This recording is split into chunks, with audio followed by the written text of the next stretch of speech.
goddamn, I need IPA. This is Beering Ain't Easy, your podcast for beer humor, dad humor, and beer tastings from Texas and beyond. So crack one if you got one and turn it up.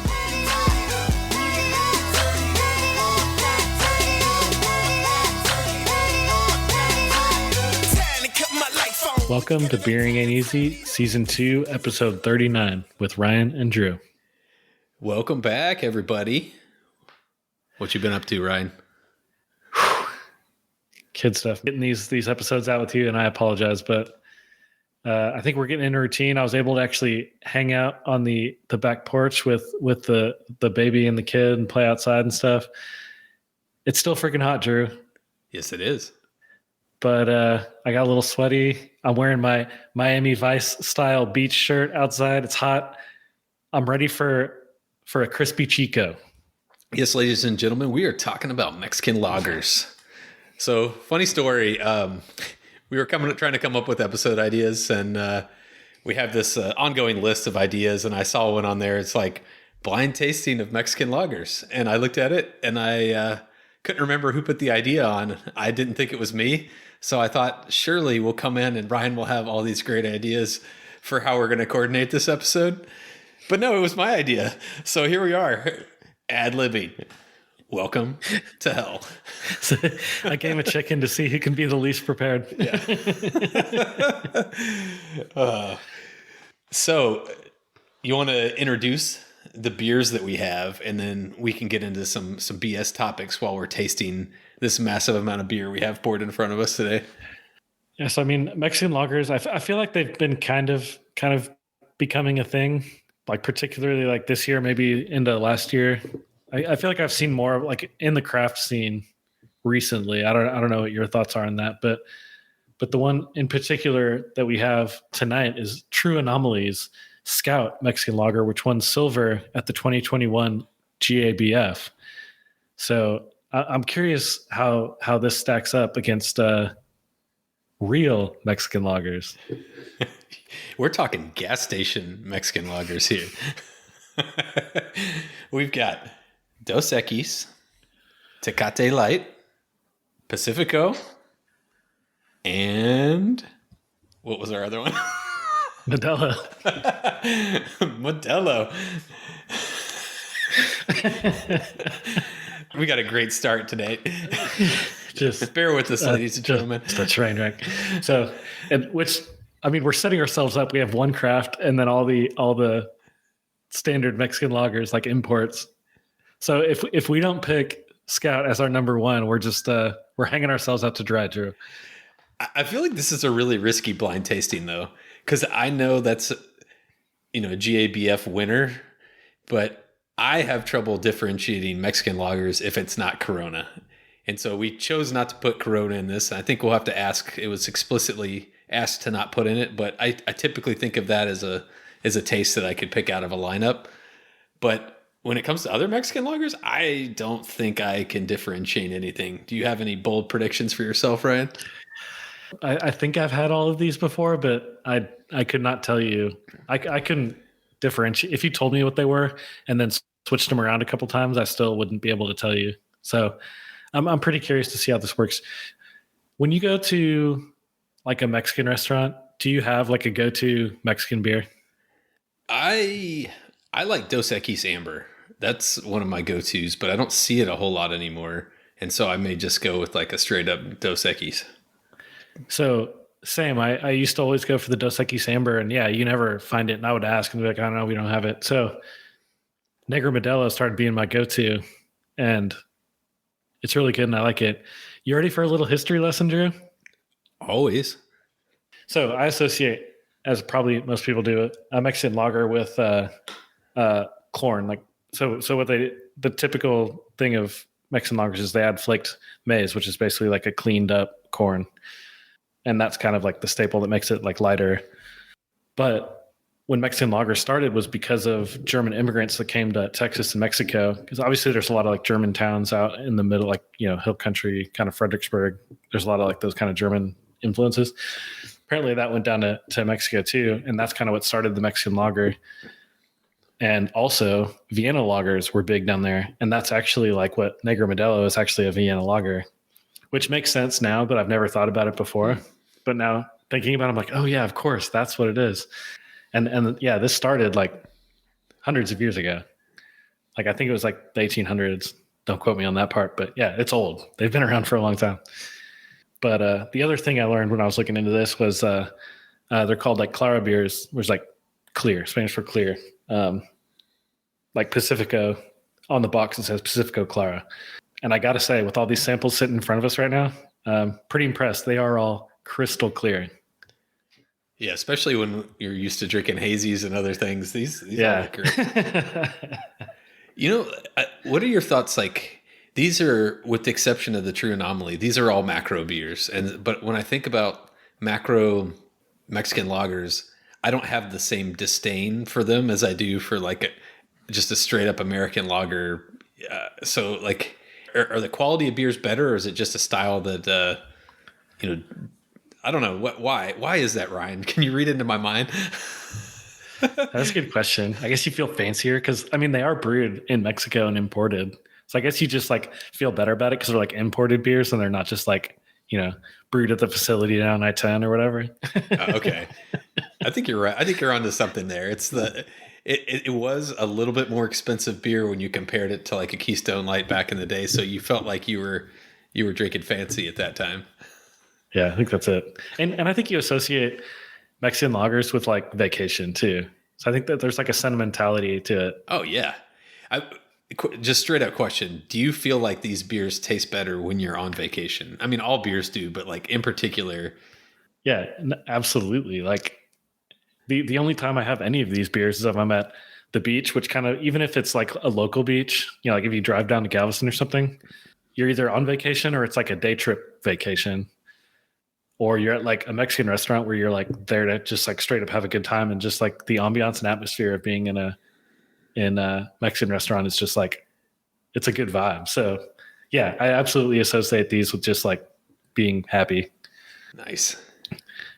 And what do you say we just get into these as we continue to talk? I'm ready to get into it. Oh, I just jumped way ahead. I've just been pounding beers as you've been talking. So when we talked about not being super organized, usually Ryan and I have it set up to where we know exactly the glasses that each of us are drinking. But this time we just have them all scattered in front of us. Don't know what they are.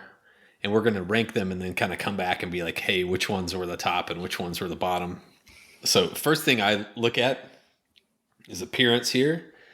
We've got two kind of nice amber colored, I guess what I would expect from a Mexican lager.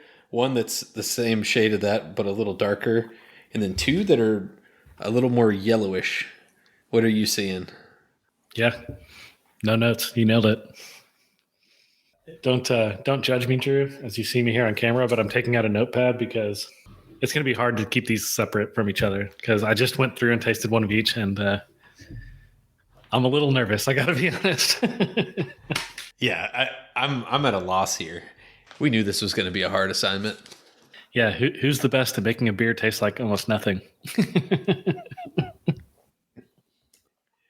All right, Ryan, since we're doing episodes a little more spread out, I feel like beer news has become like a staple of our podcast. Only 2 episodes in, but I feel like there's been a lot going on. And so I think we're going to take a moment, do a little beer news. And then as we did last week, I would like to hear your reactions to the beer news. You ready for that, Ryan? Oh, man, I'm excited. Let's go. All right. So the first biggest news, I think we mentioned in the last podcast that Anchor Christmas was no longer to be manufactured. But not only Anchor Christmas, nothing. The whole brewery is going downhill. And this has been a great story because there was some false reports out there that the employees of Anchor were going to buy the brewery and keep it alive. But the latest news that I saw was that it doesn't look like that's going to happen. So the oldest, is it the oldest? One of the oldest, at least, breweries in the U.S. is to be no more. Rest in peace. Yeah, I actually happened to go on like a little bit too much of a deep dive on this one. because it was like news broke that it was like, oh yeah, the workers union's making a bid to buy it back. And it was like, oh, everyone's like, oh yeah, that's awesome. Power to the people. But it turns out there's like a huge he said, she said about whether it was like a legitimate offer or if they like just said they were going to do it but didn't have the backing. Or they just hammered a bunch of steam beer and then it's like, let's buy the brewery. Or if Sapporo gave an unrealistic bankruptcy deadline for bids and said, no, you didn't get the bid in soon enough. So it's like a he said, she said on whose fault it is that it's not actually going to be a real thing. It's a shame. But the question, so when we lived in California, that beer was on tap at every bar. And we'd also get a lot of the Liberty Ale. I don't know if you've had that one before, but that was another one that like you go to a party and people had Liberty Ale. We talked about in a previous podcast how Anchor has basically the copyright on the term steam beer of the style of beer that they make. And everybody else had to make California Commons because if they tried to call their beer steam beer, they got sued by Anchor. So with them going under, do they basically give up the rights to the term steam beer? Like, how does that work, Ryan? Are you our legal expert, or do we need to phone a friend lawyer? We need to phone a friend. That's an amazing question. And we did totally gloss over that fact early on when we started talking about Anchor, was the fact that they own the rights to steam beer and that, whenever you see a California Common, that's the same thing as a steam beer. I think the only way we can figure this out is we brew a beer and call it a steam beer, and who's gonna fight us over it now? It's kind of like when you put like an intellectual property on your beer can that you don't have the rights for, and just be like, "Hey, come at me, bro! Come at me, Sapporo."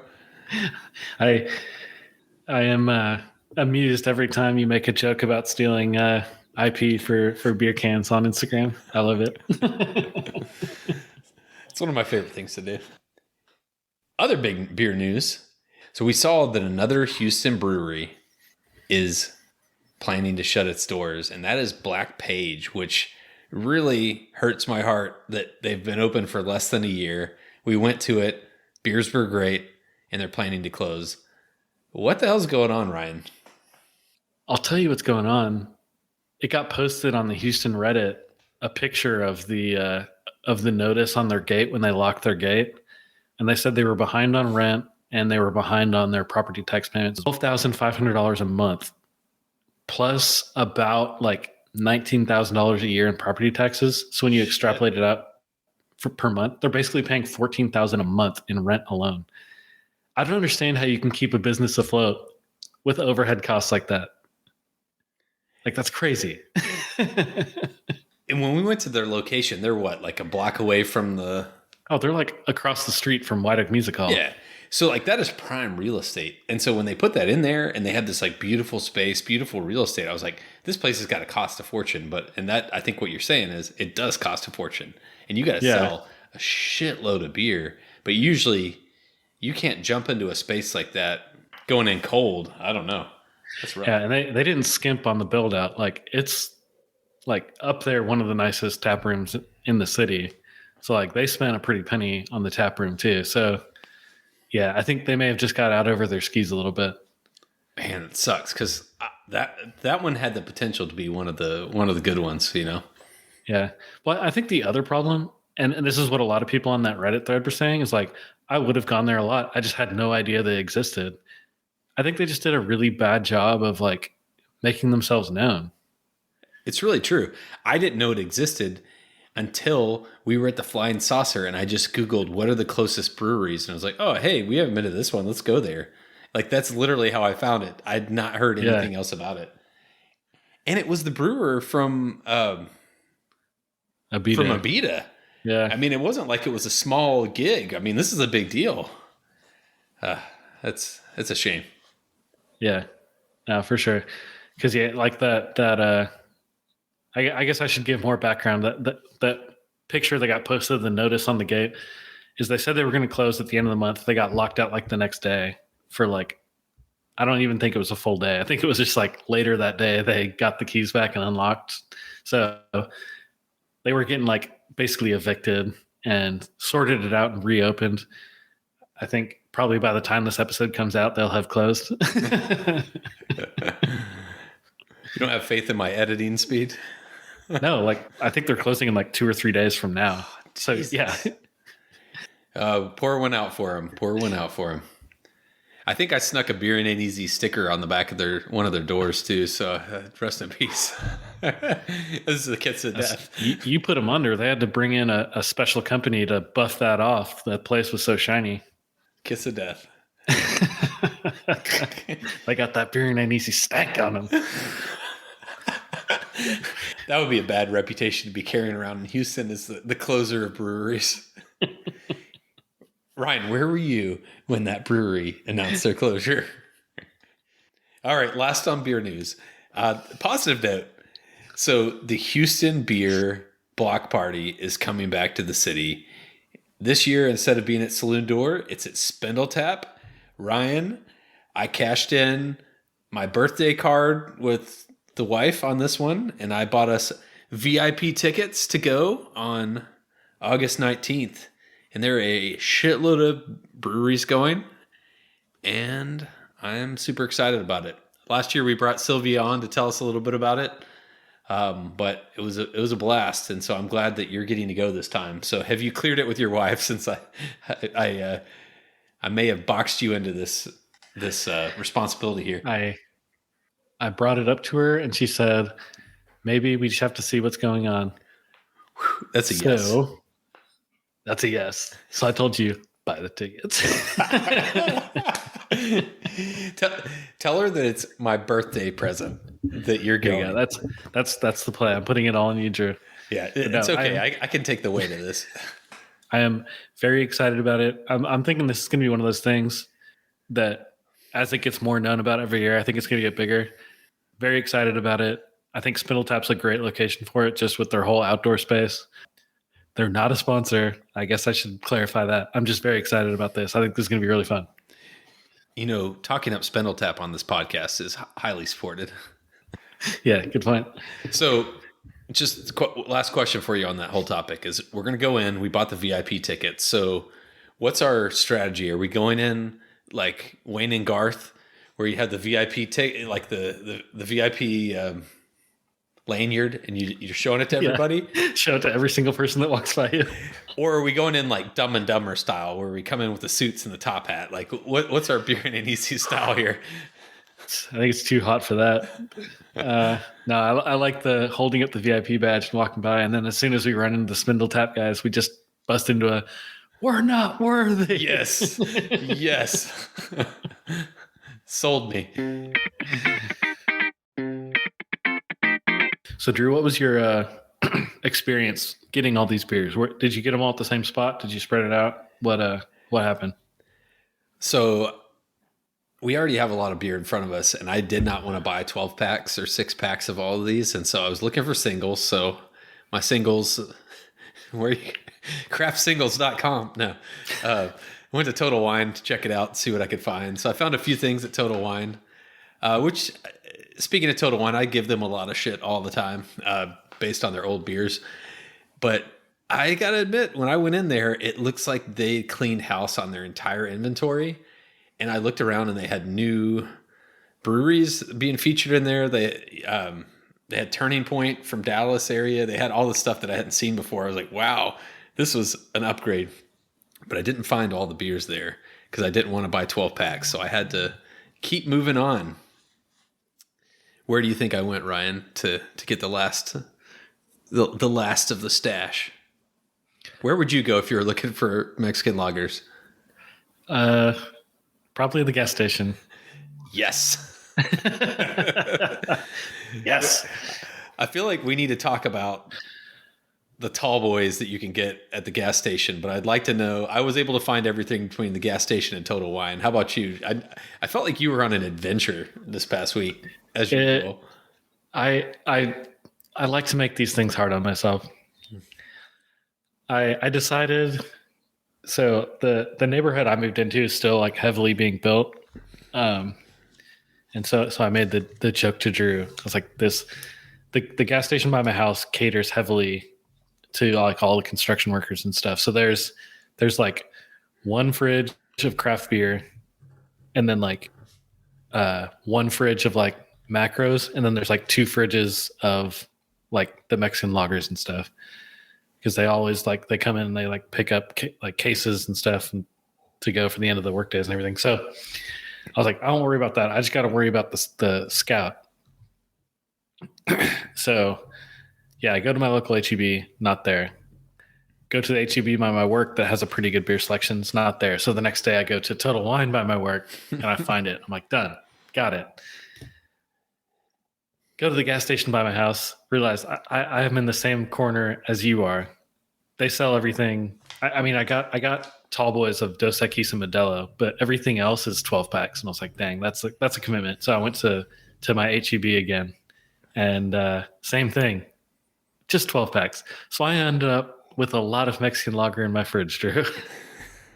You're gonna be throwing a pool party.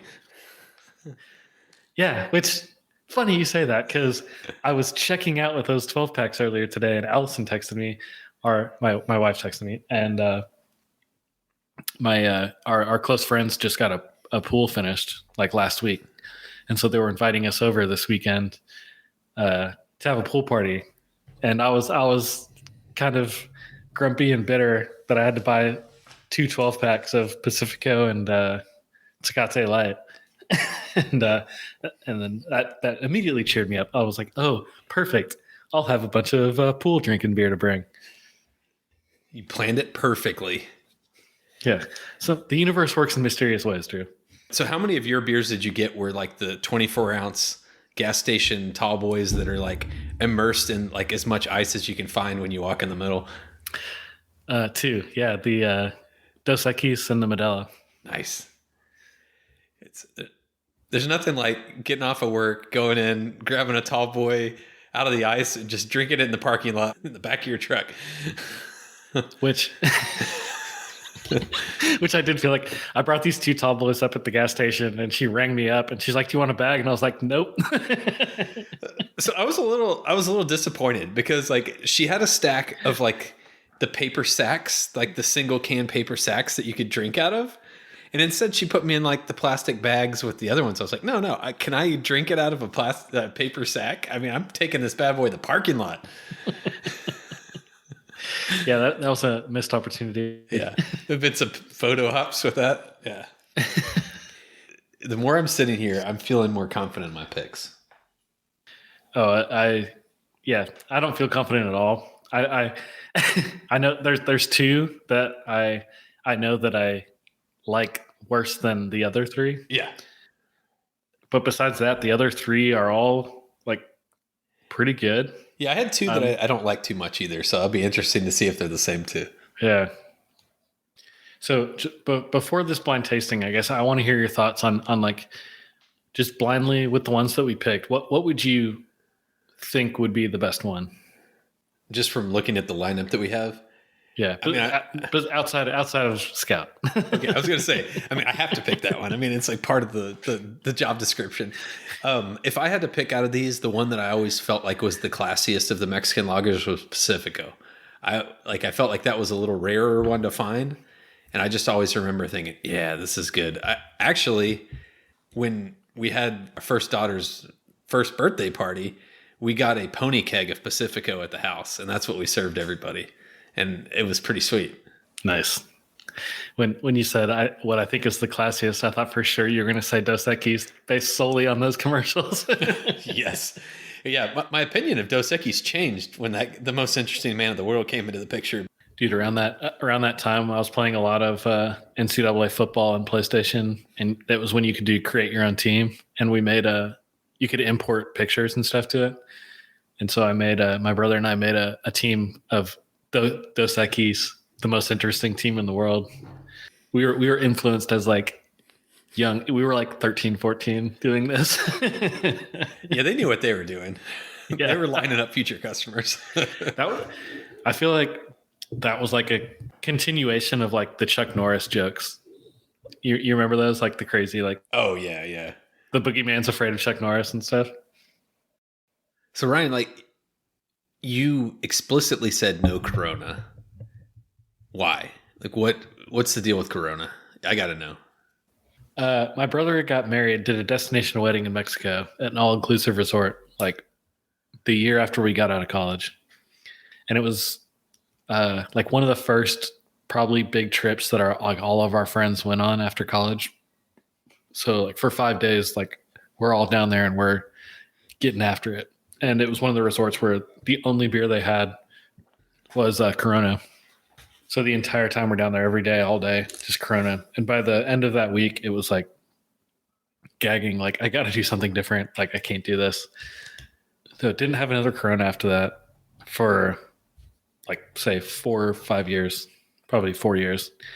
My wife and I go on our honeymoon after our wedding, and same thing. The resort we went to, like you could find some beers sometimes, but for the most part, Corona was the only beer they had on the resort. And so I was like, you know what? It's been plenty long enough. I'm sure it's like fine, whatever. I've changed a lot since then. It's not just like, whatever. I could just like have some every day. No, I would choke them down. I'd be like, oh, like it's still bad. That's it. That's the story. It's not exciting. It's just one of those things. It's like me and tequila. I was curious how much more explicit I had to be to you, Drew, that I was not getting Corona. I have like a happy memory with Corona. I've been on like one cruise in my life, maybe, well, actually two, but I remember one of them to Mexico, and you get right off the cruise boat into Mexico. And at the time, they just had like everywhere you walked within, a couple blocks of the port, and they just like sold you dollar Coronas. You just walked around. It was like you pulled $1 out and you got a beer. I was like, this is awesome. Just $1 for a beer. And I'm sure inflation, it's a little more now, but at the time I thought that was the coolest thing. Are you a fruit in your beer guy? I don't want to say it too loudly because we're on a craft beer podcast, but when it comes to Mexican lagers, yes, sir. How do you feel about it? Not a fan. Why does that not surprise me? Yeah. Putting random things in other things is another one of those bugaboos for me. Putting things in other things. I like that. We were. Yeah, like I just don't like putting lime in my beer. I can't drink like Bloody Marys. It just weirds me out. I've never had like what's it where you put stuff in your beer, like a mixed beer thing, like a beer mixed drink. Yeah, like I've like never do any of those. I don't know. You're a purist. You just want one thing at a time, huh? But you'll drink a fruited sour with like 40 ingredients in it. Yeah, it's not even that I'm like a purist, that I'm like, oh no, this beer was made to be drank like it was made. It's nothing like that. It's literally a mind block, like kind of how I've talked about in the podcast before, a mind block that I won't eat mushrooms because it's a fungus. It's like something like that where it's just like thinking about the fact, with a Bloody Mary example, it's like putting vodka and tomato juice like just doesn't compute with me, and I just like I can't go there. It's just one of those things. It's no judgment philosophically.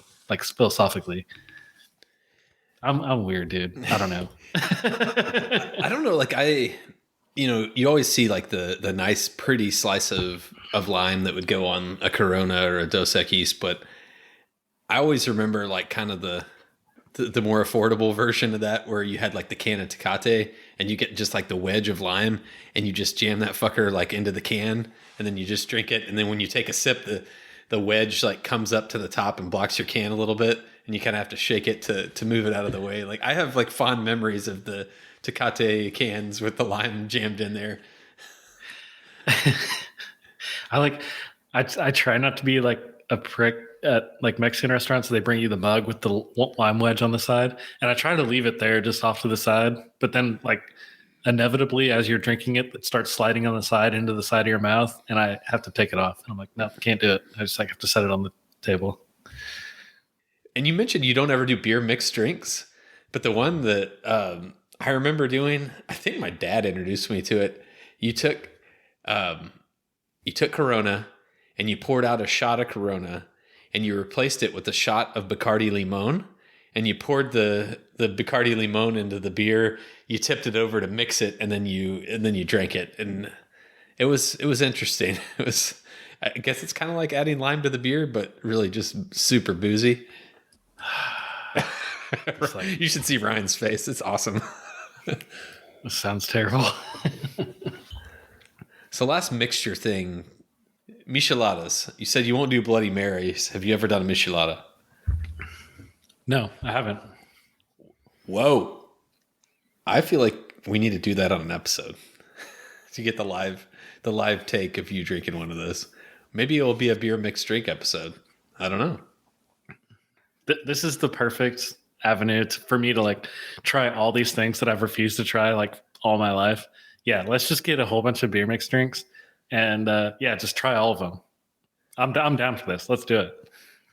Hell yeah. I've only had one michelada and it was a long time ago and I hated it. But I feel like I need to try it again because I saw like there's like, Space City Snacks in Houston. You see that they make these pre-made michelada mixes and stuff. I was like, man, that'd be kind of cool to buy one of those and try it. So I think we need to do it, Ryan. I think you need to branch out a little bit and put something in your other something or whatever you said you can't handle. Put the thing in the other thing. Adam's listening, going nuts right now, but I'm not going to say it. That's what she said.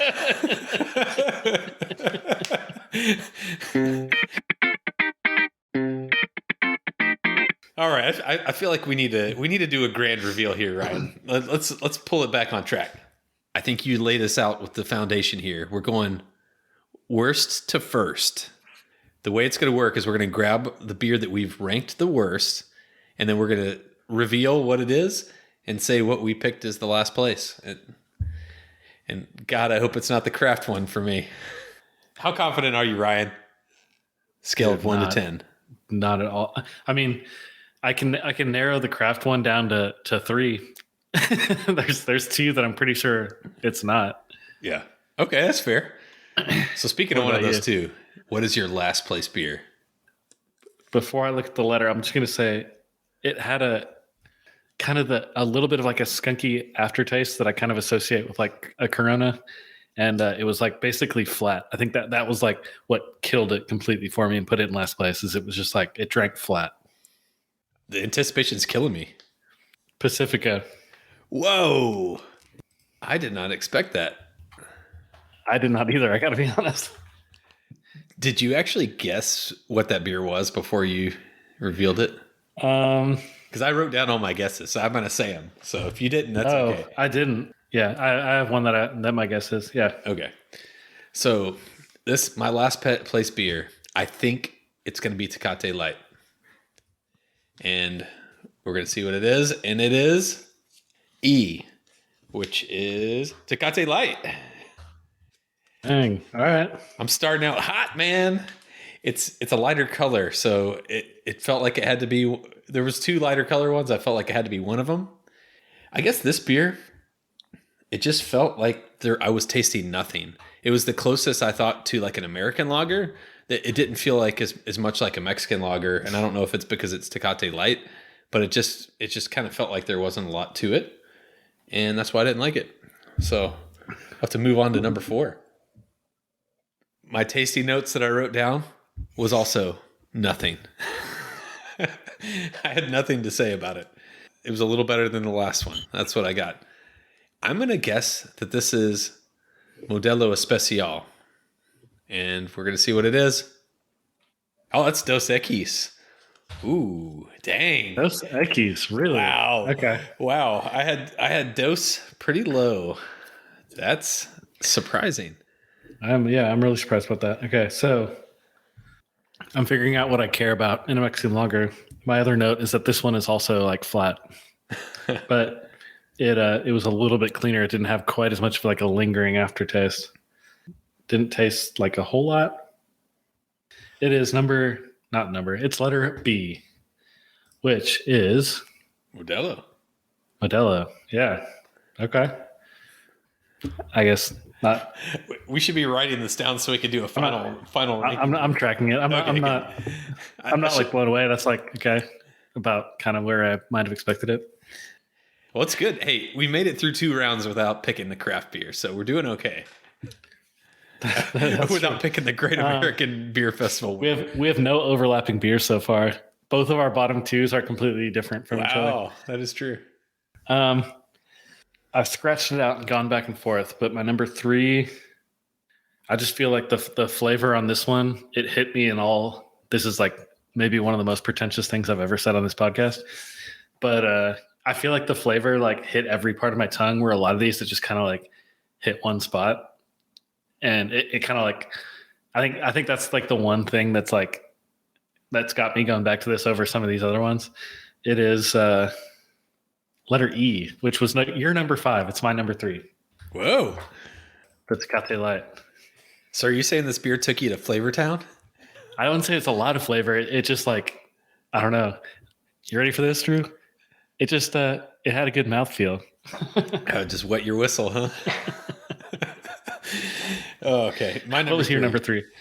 My number 3, I didn't feel like it. I feel like you have these better descriptors. I'm just going to go with it. I thought this one was Dos Equis, but obviously I'm wrong. And we're going to find out what my number 3 was. And it was C, which is... That was my number 5. Is that Pacifico? Yes, that's Pacifico. Okay, Pacifico was my 3rd place. Look at us, Drew. We both got Scout in the top 2. Yeah. Just wipe the sweat off the brow. I'm getting nervous now. You nervous? My hands are sweating. 2nd place. I actually think this is the craft beer, but I didn't pick it as number 1. The only reason I think it's craft is I felt like it had the most depth, like there was more flavor profile to it. Like I felt like I could taste a lot of individual flavors that I couldn't taste in the other beers. But I gotta be honest with you, the nose, I actually pick up a nose on this one versus the other ones. And I got kind of the hints of like white wine on it. And it was almost a little wangy. And so I don't know if it's supposed to be like that or if that was just an older beer that I bought. But the fact that I tasted all that complexity, it felt like a craft beer and I really liked it. But I'm going to do the reveal. So I think it's Scout, but I didn't pick it as number 1. And it is Scout D. It is the Scout. Dang. Yeah. Okay, so you accurately picked up the Scout and you intentionally put it in number 2. We'll get to me in a second. So after all of that, talking about depth of flavor, what was it about the one that was the best that beat it out for you? It felt a little heftier. I don't know why. It felt like a little heavier beer, and it does have a little bit of that skunkiness to it that I expect from a Mexican lager. I'm okay with that because it's just what I've come to expect.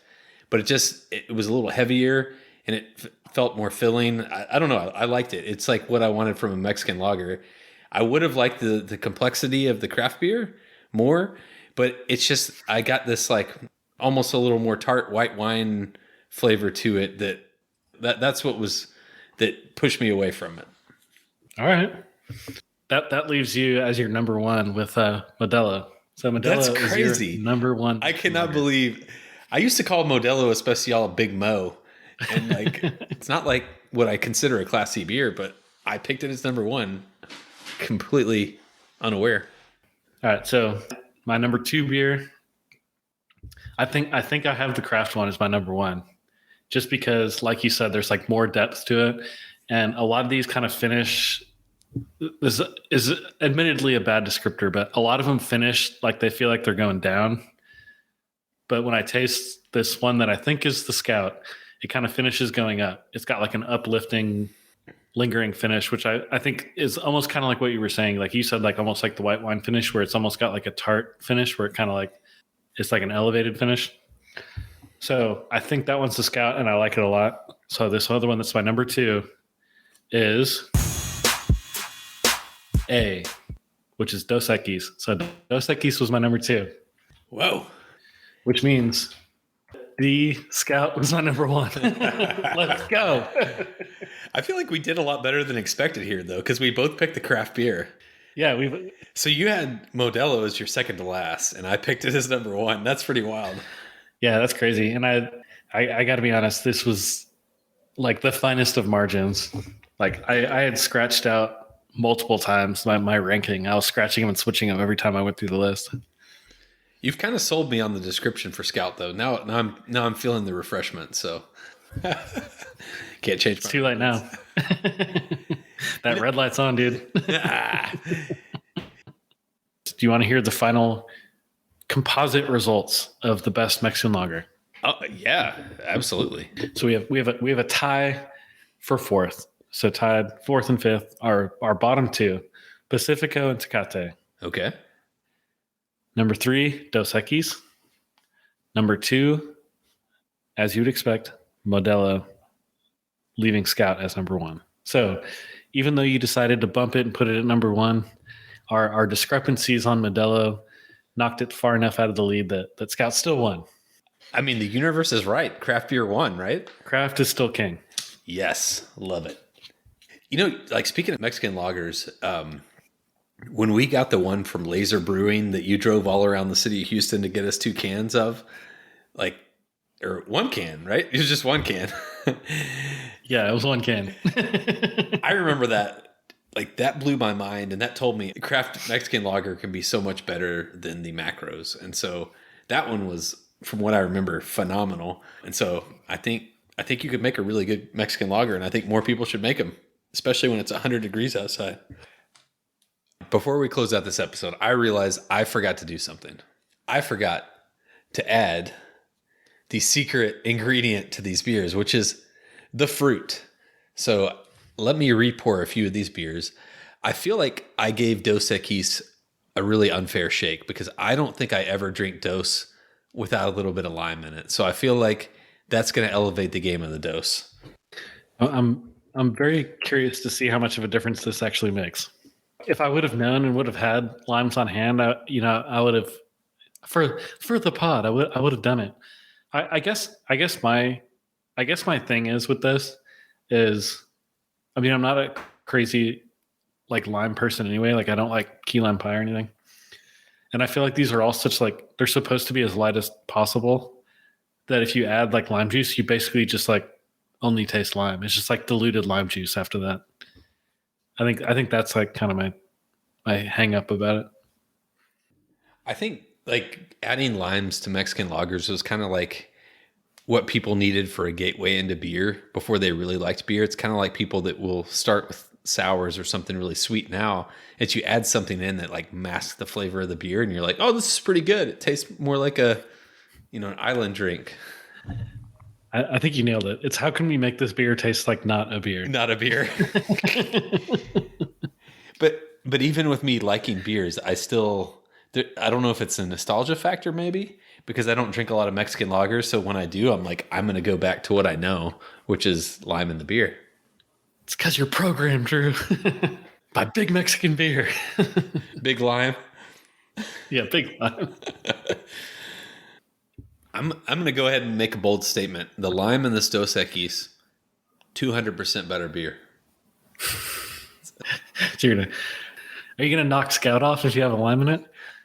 Let's just put it this way. I would have been able to nail the pick. I would have been able to identify Modelo if I'd put a lime in it.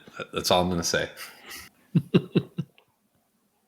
Ain't no fact checking on this podcast. I feel like adding lime to the Scout would be kind of a sin though, because like there's already a lot of flavors going on, so you don't need to add extra flavor to that beer. You know what I mean?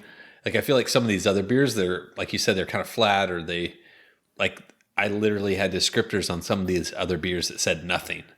And so on those nothing beers, you add a lime and you're like, give it flavor. But like with the Scout, you don't need that. How do you feel about that? But should I add lime to a Scout just to see? If you got an extra chunk, now's the time. The people need to know, Drew. This isn't about you. This is about everyone listening right now. The question we have to answer, Ryan, is a craft Mexican lager better with lime? I'm sitting on pins over here, Drew. I'm going to have to take another sip. It's not as much of an immediate elevation as the other beers. It doesn't necessarily make it worse, but I don't think it adds anything to it. Whereas the Dos, it was a 200% addition. So I think if you make your beer right, you don't need the lime. There we go. This could have been a 30-second podcast. Boom. All right, Ryan, I think we've had enough fun for tonight. As always, blind tastings are one of my favorite things to do. I hope the listeners enjoyed this. I hope they got to see that craft still wins, even in a Mexican lager setting. Ryan, would you like to close us out with your words of wisdom? Yeah, I do have to say right off the top, I have a new appreciation for Mexican lagers. Like, I had a little bit of a Corona stain on all of them, but this helps me realize that now they're actually can be very enjoyable. And I also appreciate the fact that the listeners are joining us on this journey as we go from craft beer into gas station tall boys. And we encourage you to stick with us next week when we start tasting the snacks off the rollers at our local gas stations. Exciting things ahead.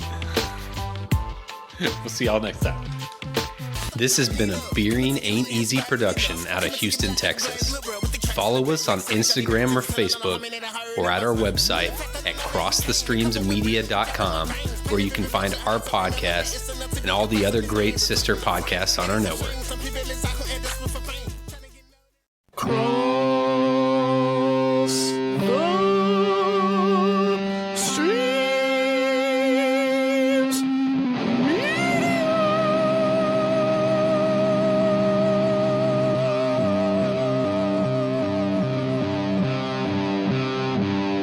This has been a Cross the Streams Media Podcast.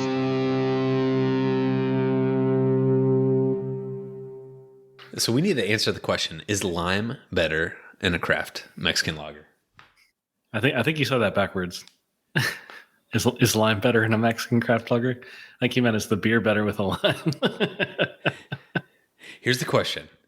Is a beer better as a craft? That's the outtakes right there. The question we're trying... I'd say if you suck a lime in beer, yes, that lime will be better for sure. Let us return back to the conversation about the tall boy 24-ounce gas station beers. Okay.